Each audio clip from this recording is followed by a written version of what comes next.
Olá, Bom Dia News. Estamos no ar com a sua O Dia TV, afiliada à Rede TV no Piauí, canal 23. Fique com a gente.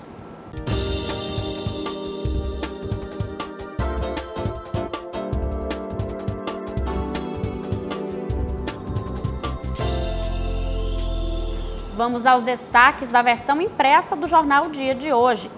Apesar de ser considerado um dos estados mais seguros do Nordeste, o Piauí vem registrando um aumento considerável de crimes violentos contra a vida. É o que apontam as estatísticas do primeiro semestre, divulgadas pela Secretaria de Segurança Pública. Política. Apesar de ter rompido com o governo, o PRB continua no controle da Secretaria Estadual do Trabalho. Já o PTC entregou a pasta após romper com o governo do estado e assumir a oposição. Teresina, 166 anos. Você confere uma reportagem sobre como a capital do estado se mudou de Oeiras para Teresina. Um dos principais motivos é o fato de a Cidade Verde estar situada entre dois rios. Esses e outros destaques você confere no seu Jornal Dia, líder em credibilidade. E Teresina vem passando por um problema de abastecimento de combustíveis. A O Dia TV conversou com o Sindicato dos Donos de Postos de Combustíveis em Teresina para saber se esse problema já está sendo regularizado. Mais informações com Maiara Martins. Desde a semana passada, o Piauí começa a enfrentar problemas de desabastecimento de combustível.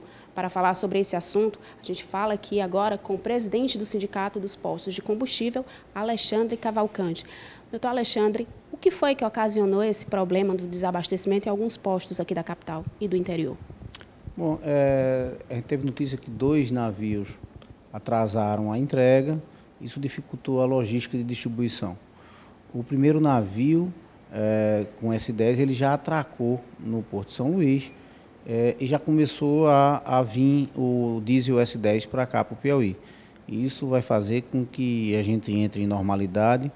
Talvez terça ou quarta-feira a questão do S10 esteja sanada.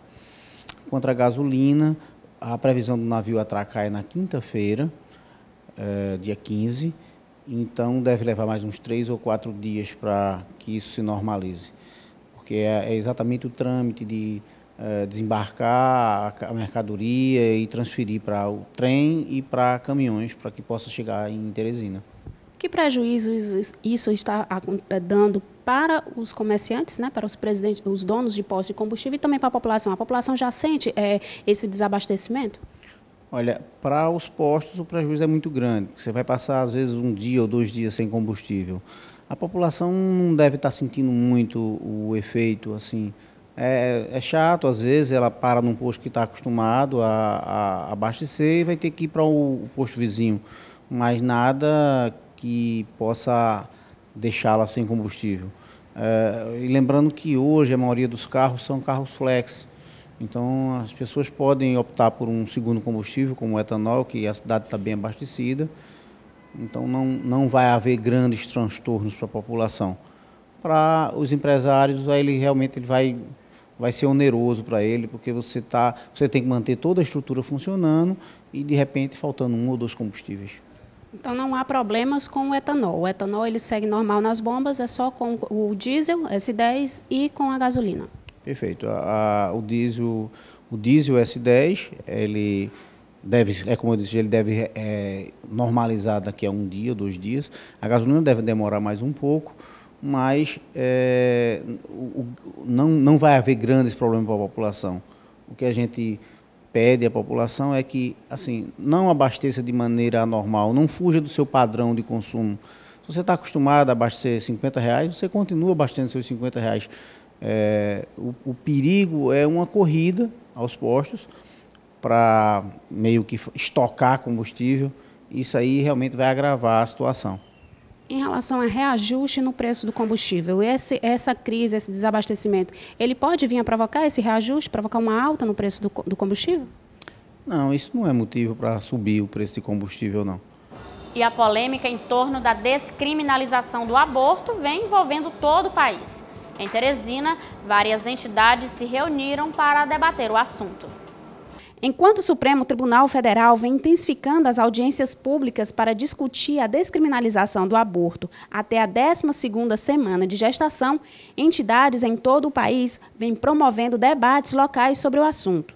É o caso da União dos Juristas Católicos do Piauí e da Arquidiocese de Teresina, que promoveram um debate contra o aborto. Segundo o arcebispo de Teresina, Dom Jacinto Brito, a vida é algo que precisa ser preservado e que, por isso, a Igreja é contra o aborto. Não podemos deixar de afirmar categoricamente que o cristão e o católico é a favor da vida.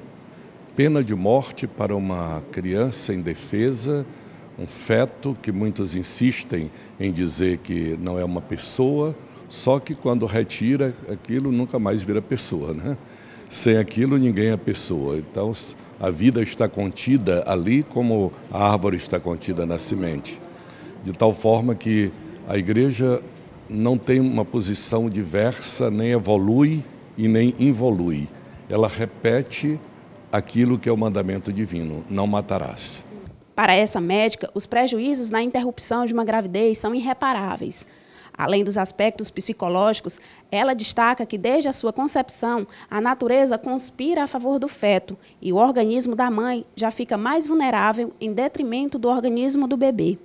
Ela pede ações que facilitem o acesso de mulheres, sobretudo as de baixa renda, para que não haja necessidade de se recorrer ao aborto. Tudo que vai contra o natural é danoso. Nadar contra a maré é danoso. É até possível, mas é danoso. À medida que aquela célula se prepara para se estabelecer naquele corpo, a natureza conspira a favor daquela célula. Para você ter uma ideia, até o sistema imune da mãe está diminuído. A mãe, durante a gravidez, ela pode adoecer mais, porque o sistema de alerta dela está baixo para que aquela vida sobreviva. Tudo conspira a favor do feto. E quando a gente tenta retirar ele, a gente está nadando contra a maré. Então, desde risco de lesões uterinas, sangramentos e mesmo infecções. Lembra que a mulher está com a imunidade rebaixada pela natureza. Esse advogado criminalista explica que, legalmente, a mulher não tem direito a tirar a uma vida que não lhe pertence. Segundo ele, a partir da concepção, o corpo do feto não é mais da mulher e o bebê já é um indivíduo detentor de direitos que precisam ser preservados. A nossa posição enquanto juristas é de que o aborto pode sim ser proibido, né? É um crime que tem como objeto material um feto e o bem jurídico protegido a vida. Então nós acreditamos que é sim possível a criminalização, ao contrário do que pensam os impetrantes da DPF 442. O corpo do feto não é o corpo da mulher. A gente sabe que, inclusive, o DNA é outro, né? Quer dizer, são seres humanos diferentes, né? E a mulher não tem direito a tirar o feto. Né? Ela tem direito a não fazer sexo. É por isso que você não pune, por exemplo, quando a mulher é estuprada e faz o aborto. Né? Ela não é punida criminalmente. Né? Mas, não há dúvida, é outro corpo, é um indivíduo sujeito de direitos, legalmente, né? A figura do nascituro. O arcebispo de Teresina comenta ainda que tem receio de que as discussões sobre o assunto tenham surgido devido à proximidade com o período eleitoral. É que a ação que está sendo objetivo de apreciação pelo Supremo é oriunda de uma ação movida por um partido político. Levantam isso no momento X, que é o momento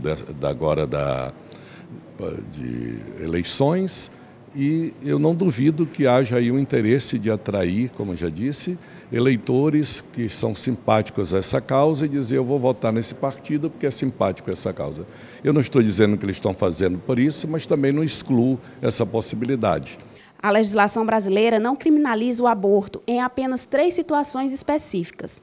Em casos em que a gravidez tenha ocorrido após estupro, no caso de bebês anencéfalos ou ainda nos casos em que a gravidez ocasionar um grave risco de morte para a mãe.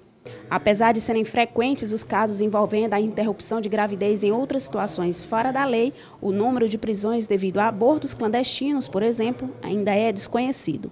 O aborto é um crime de porão, né? Mesmo pessoas que têm clínicas de aborto, que vivem desse mercado, etc., são dificilmente perseguidas. É um crime muito discreto, né? Ao contrário de crimes mais ostensivos, como assalto, sequestro, roubo, né? É um crime muito particular, que a gente pode assim dizer. As penas são muito baixas também. Não cabe pena privativa de liberdade.